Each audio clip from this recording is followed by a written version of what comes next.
beaucoup de alors et comme prend, n'est-ce pas? Bon, encore une fois, que si on assume autre ali kolobela, eza situation moko très kokoso musu soki to kolanda malako na Nzambe. Mais soki to kolanda malako na Nzambe to ko comprendre que nasumu pe eza na pe compliqué te pona koyeba, mais to randa ka compliqué biso moko batu ya mokili. Exemple mona opesa na mona ka na internet. Ya ngaite. Ndeko moko apesa ka exemple ya boye. Papa passer moko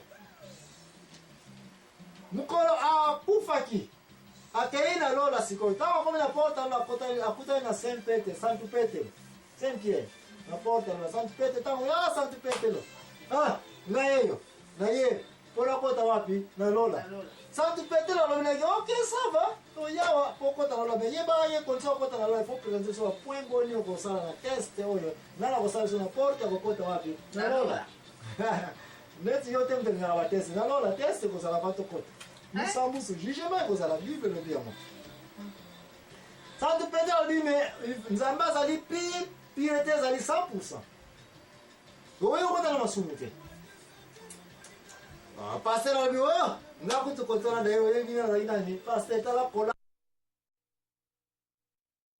Saint Peter oui na yebi ozaki pasteur mais sikoyo ko donc na test. Première question.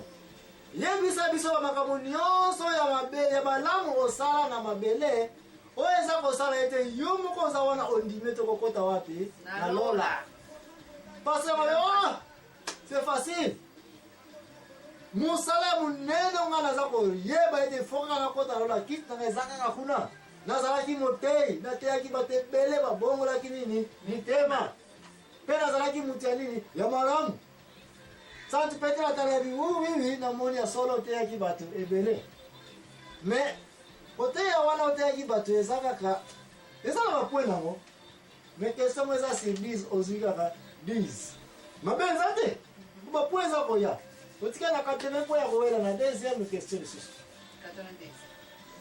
90 90 etikali si pas déjà 10 sur 10 c'est sur 100 déjà 10 première question 10 points na azu yango asepeli.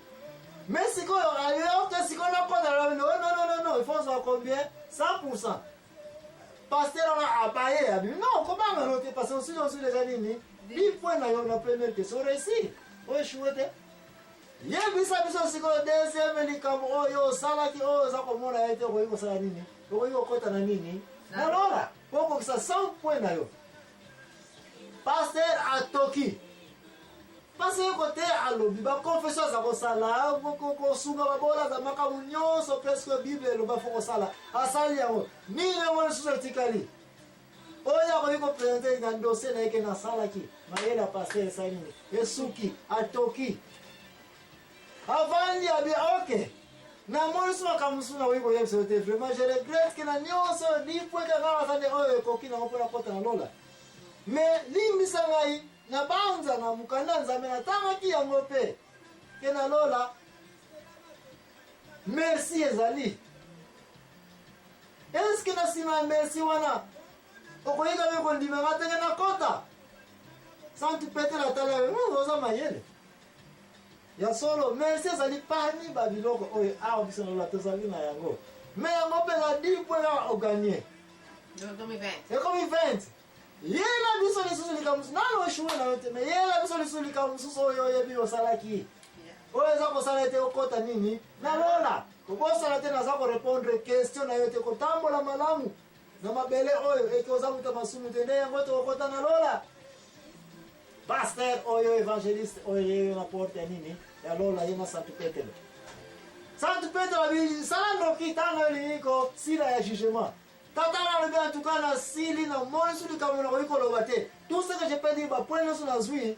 Bosa na ngwaka. To kende kaka na grâce kaka ya Nzambe kaka. Parce que na moni suli kamona ko babi.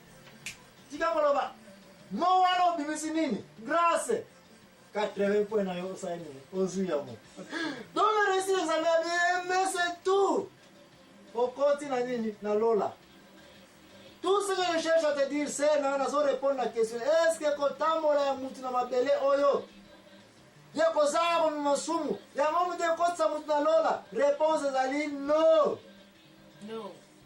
kotambola malamu koevite banzela masumu ezali parmi bacondition ya yo mondimi fo kokisa yango. Me bokoti na lola mutu okota na lola kana grâce ya Jésus Christ.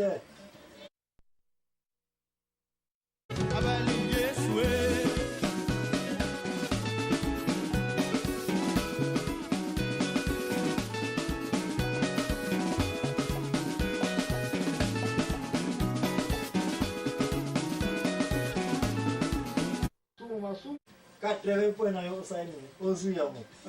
Donc le récit examen bien, mais c'est tout. Au continent nini na lola. Tout ce que je cherche à te dire c'est na zo répondre à la question. Est-ce que kotambola ya mutu na mabele oyo ya kozaba mu masumu ya ngomu de kotsa mutu na lola? Réponse ezali no. No.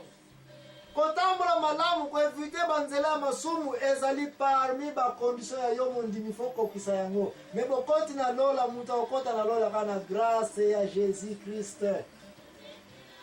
Kie na zonge liyo yo mtu olobaki yango ke mukolo wana yebisaka kombo ya bato yebike te bakokota na lola. Bopesa ngana bosanaka te. Mpesa oyo yebi ngai nakomaka toujours ba question. Question opozaki ngai ezali réponse na yo yango. Est-ce que tango koyesa kufake na ekuruzu moyibi wana azalaki mutu ya malamu? Pona nini Jésus Christ apermetaki te lelo yo na butu ya lelo ngana yo tokozala wapi na lola? Ye kwa azalaki nini? Mutu ya masumu moyibi. Réponse oyo pasteur oyo azwi epai ya Santu Petre pokota lola na exemple illustration oyo toluti kopesa réponse na ngai yango. Moyibi na kwa asalaki eloko moko ya malamu te na vi na ye ti kino na dernière minute akufi. Me confession kaka ke yoko mwana na Nzambe osali no masumu te. Me tango kozala kuna mwana ya nani ya Nzambe. Tango kozala kuna limbisa masumu na ngai. Ne place oteleme na mikolo na balabala na biso na kuta ngana za na nga mwasa ndumba nzela lola esili ya ngai lisusu te. Ne place oya komona bato bakena na eglise biso bata malamu biso tokota na nini na lola. Moko ya kokota na lola pona misala na ya kitoko azali te. Moko ya kokota na lola po aza kosenga bolimbisa epai na Nzambe, po aza kolimbisa batu ya solo sala yango ezali konsa bokoti na lola. Me bokoti na lola ezali permis kaka na grâce ya nani? Ya Nzambe kaka ya Jésus Christ. Ne ya mwana mokana Nzambe ezali kolobete oyo nyonso mwana Nzambe a rendre libre azali totalement nini? Libre na kopesa bino ba verset biblique oyo. Ne bisika wana okuta ete ngana za nanga mutu ya masumu na sina kufa nanga deja kala te bongo na kokufa nde ebembe solo ebembe to cimetière nde yango na koya kobanga mutu azokontina nzela masumu mpo ayebike na bomaka na avortaka na salaka makama boye na boye. Frère nanga ser nanga yoko mutu alikola na émission oyo tia yango na mutu ete bokoti na lola ezali na effort ya mutu moko na mabele oyo te. Na pesa yoka ya Josué, est-ce que Josué okota na lola o hésitaki? Oui, Josué okota na lola, mais Josué makila et monani. Bon, balanga ki premier partie sur le blé comment Josué, est-ce que Josué okota na lola?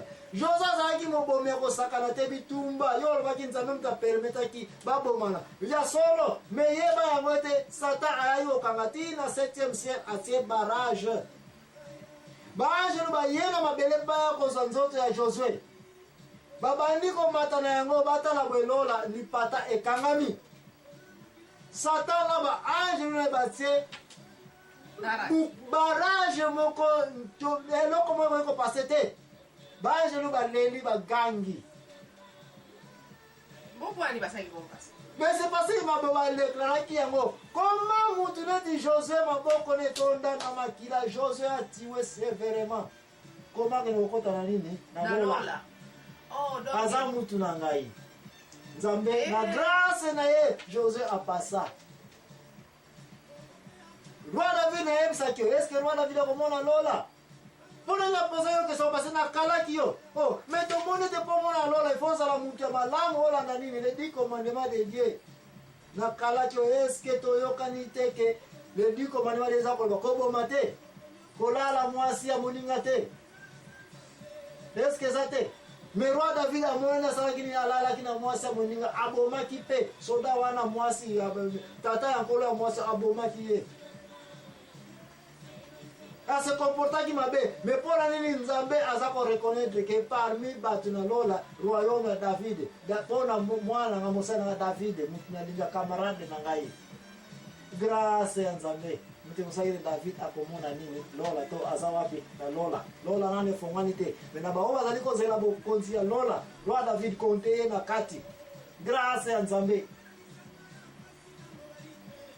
ba apostole ba disciple landa vina bango nyonso Paulo aboma Etienne yemta bomena mabanga Paulo akomona nzambe grâce ya nzambe soki mutu alobete ngai na kotambola na ngai ya kipaster ya evangeliste ya mama mondimi ya mama prophetesse zero ndeko na nga kokosa mateke ngai bakomporte bana nga kotambola ngai mabe yango mutu eza kosala ete nakokende suna na eglise te eloko nisu na kozwa nga komutu basumu nga mpona eza na makasi te mikolo nyonso na peshaka ye suna kende eglise metao na koya lisumu wana likaya wana bikobo wana eza kolongwa ngai te koyonde matin